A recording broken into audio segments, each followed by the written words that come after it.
So my journey with Kali Uchis is kind of weird.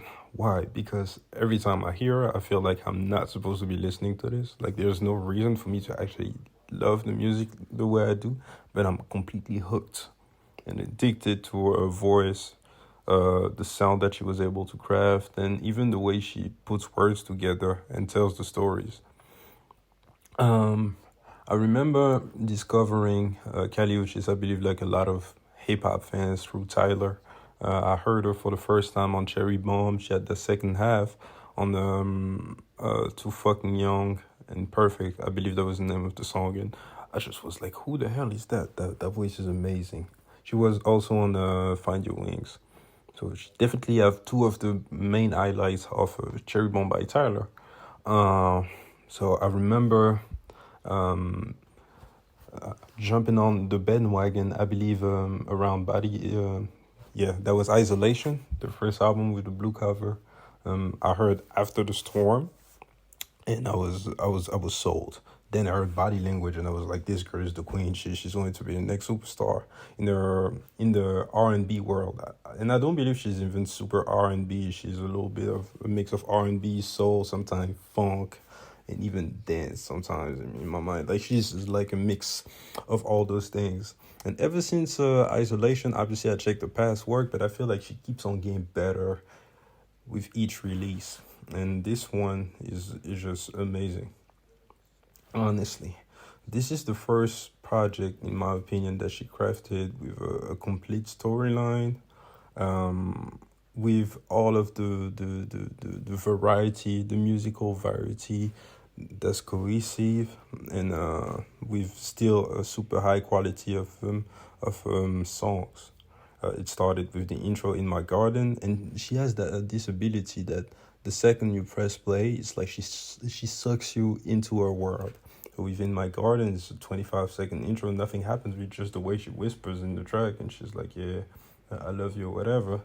Like you're already in, and then it goes straight into "I Wish You Roses," which is a song about positivity, um, sending people away with love, despite all of the things that could have happened, all of the feelings that you felt towards that person. If you want to move on, you gotta send them away with love. You don't gotta hate on them for forever.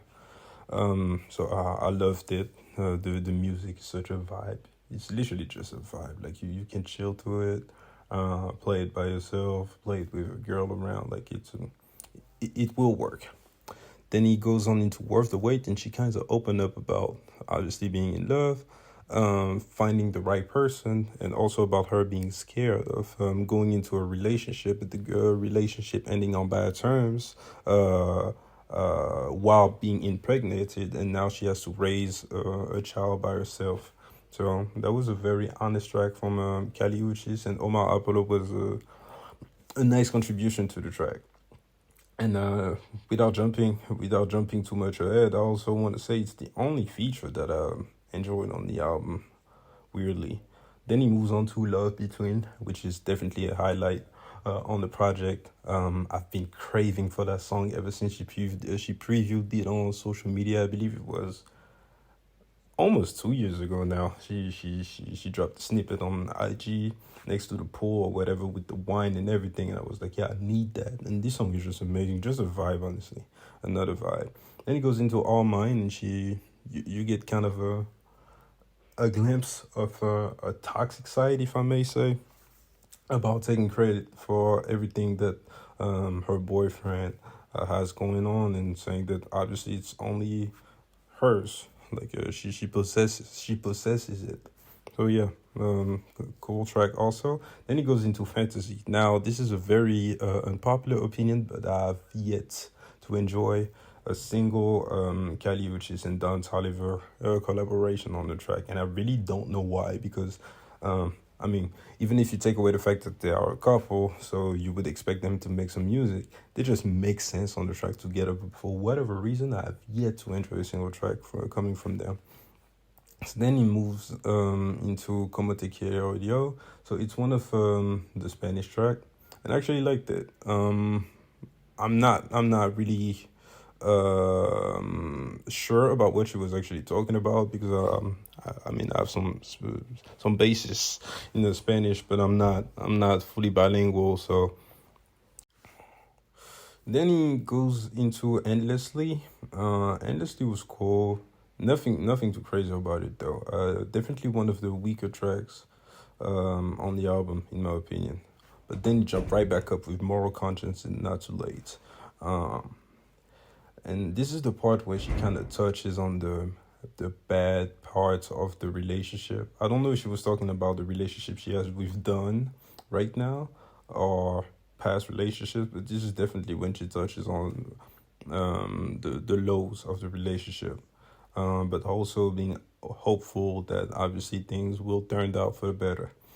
Same with Blue, and Blue was actually one of the most poppy tracks, one of the most traditional tracks I want to say, but she still did a great job at making it feel like a Kali Uchis track, which is one asset that a lot of artists lack.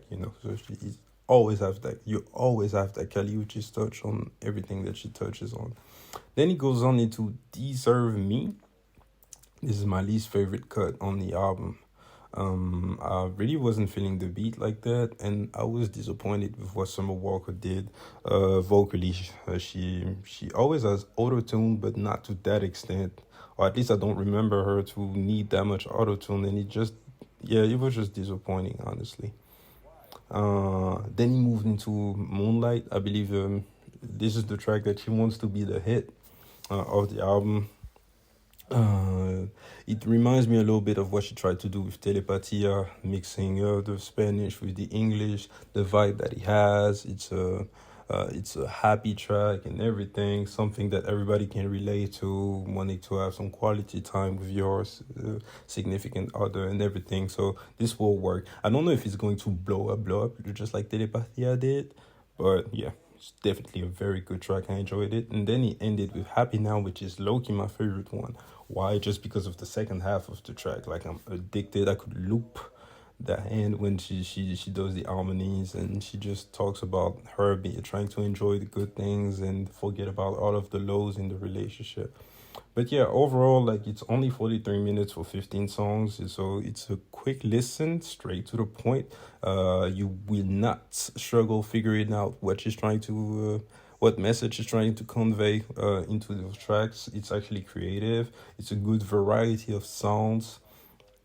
She definitely flexes her amazing voice on a few of these tracks. So I really recommend this. Like, please check out Kaliushi, support good art, and I'll catch you guys later, man.